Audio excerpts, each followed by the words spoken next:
রান্নাটা কি হচ্ছে আজকে? ডিম ভাজছো? এই যে নুন হলুদ দিয়ে নুন হলুদ আর একটু লঙ্কা গুঁড়ো দিয়ে ডিমটাকে ভাজছি। সর্ষের তেল এটা? সর্ষের তেল। সর্ষের তেলে লাল লাল করে ভেজে নেবে। ডিমটা লাল লাল করে ভাজা হয়ে গেছে, এবার তুলে নিচ্ছি।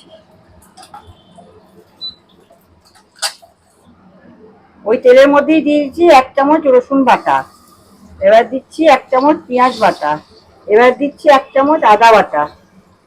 এবার একটু কষিয়ে নেব। মশলাটার মধ্যে তেল বেরিয়ে এসছে, কষানো হয়ে গেছে। এবার দিচ্ছি অল্প একটুখানি ধনে পাতা, কুচানো ধনে পাতা তেলের মধ্যে দিয়ে দিলাম। এখানে ধনেপাতা দিয়ে বেশ কিছুটা নেড়ে নেওয়া হলো। এবার এর মধ্যে দিয়ে দেওয়া হচ্ছে 1 চামচ মতন দই। দই দিয়ে আবারও এটাকে একটু ভালো করে কষিয়ে নিতে হবে। দইটা দিয়ে বেশ কিছুটা কষানো হয়ে গেছে। এবার কি দিচ্ছ মা? এবার এই যে গোটা জিরেটা দিলাম, তেলের উপরে না দিয়ে মশলা কষানোর পর দিলে গন্ধটা খুব ভালো লাগে, টেস্টটা ভালো হয়। ভালো হয়। এবার গোটা জিরে দিয়ে একটু নেড়ে চেড়ে নিয়ে এবার কিছু গুঁড়ো মশলা দিয়ে দেবে মা। কি কি দিচ্ছ এবার দিতে লাগো একে একে। গুঁড়ো মশলার মধ্যে আছে এই যে এটা হচ্ছে লঙ্কা গুঁড়ো, হলুদ গুঁড়ো, ধনে গুঁড়ো, নুন, চিনি, আর এটা একটা এরকম কেনা চিকেন মশলা হয়, সেটা কেনা মশলা, এগ মশলা একটা বাড়িতে ছিল, ওটাতে দিতেই হবে, তার কোনো মানে নেই, ওটা স্কিপ করতেও পারো।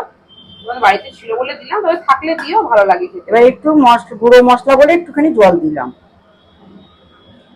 এবার মশলাটাকে কষিয়ে নিতে হবে, তেল ছাড়া ছাড়া করে নিতে হবে। এটা আমি রেস্টুরেন্ট স্টাইলে এগ কারি বানাচ্ছি, খেতে দারুণ হয়, পুরো মনে হবে রেস্টুরেন্টে। আর আলু পড়বে না কিন্তু, আলু পড়বে না, একদম যেমন এগ কারি হয়, ডিমের কারি রেস্টুরেন্টে, সেরকম ভাবেই মা বানাচ্ছে। মশলাটা তো এখানে বেশ কষানো হয়ে গেছে। এবার কি দেবে মা এতে? এবার দেবো 1 চামচ সসকে গুলে নিয়েছি জলে দিয়ে, টমেটো সসকে দিয়ে দিলাম। এবার সেটা এর মধ্যে দিয়ে দেওয়া হলো। আর তোমরা যারা একটু ঝাল খাও তারা কাঁচা লঙ্কা বাটা দেবে, শুকনো লঙ্কা একটু বেশি দিতে পারো। এটা খুব ঝাল ভালো লাগে না। সস দিয়ে কিছুক্ষণ নেড়ে নেওয়া হলো। এবার যে ডিমগুলো ভেজে রাখা ছিল সেগুলো এবার এর মধ্যে দিয়ে দেওয়া হলো। ডিম দিয়ে এবার একটু নাড়াচাড়া করে নিতে হবে।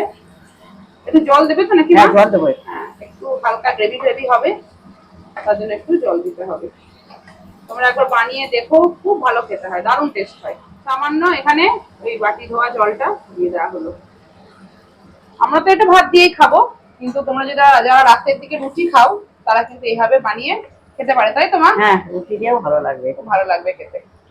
ডিমের কারি বা এগ কারি রুটি দিয়েও খেতেও ভালো লাগবে। এবার ঢাকা তো দেওয়ার দরকার নেই, এই অবস্থায় একটু গ্যাসের ফ্লেমটা কমিয়ে একটু ফুটতে দিতে হবে। আর ডিমগুলো বলো মা, গায়ে তুমি চিড়ে নিয়েছিলে? চিড়ে নিয়েছি, এই যে ছুরিতে করে চিড়ে গায়ে এই যে এখানে দেখা যাচ্ছে, এই যে গ্রেভিটা ঢুকে যাবে। হ্যাঁ, চিড়ে নেওয়া হয়েছে। এটাকে মোটামুটি 3-4 মিনিট ফুটিয়ে নেওয়া হলো। রান্না তো কমপ্লিট মা? হ্যাঁ, হ্যাঁ, রান্না মশলাটা ভালো করে কষানো হলেই তো রান্না হয়ে গেল। আবার হ্যাঁ, হয়ে গেছে। এবার নামানোর আগে এবার একটু সামান্য একটু ধনেপাতা রেখে দেওয়া হয়েছিল, অল্প করে একদম একটু ধনেপাতা উপর থেকে ছড়িয়ে দেওয়া হলো। ব্যাস, এবার গ্যাসটাকে অফ করে দিয়ে নেড়ে ছেড়ে নামিয়ে দেওয়া। তৈরি হয়ে গেল রেস্টুরেন্ট স্টাইলে একদম ঝাল ঝাল করে এগ কারি। দেখো, রেস্টুরেন্টের মতো এগ কারি করে দেখালাম, তোমরা বানাবে, খেতে কিন্তু দারুণ হয়, খুব টেস্টফুল হয়। ঠিক আছে, তোমাদের যদি ভালো লেগে থাকে তাহলে লাইক কমেন্ট শেয়ার করতে ভুলো না।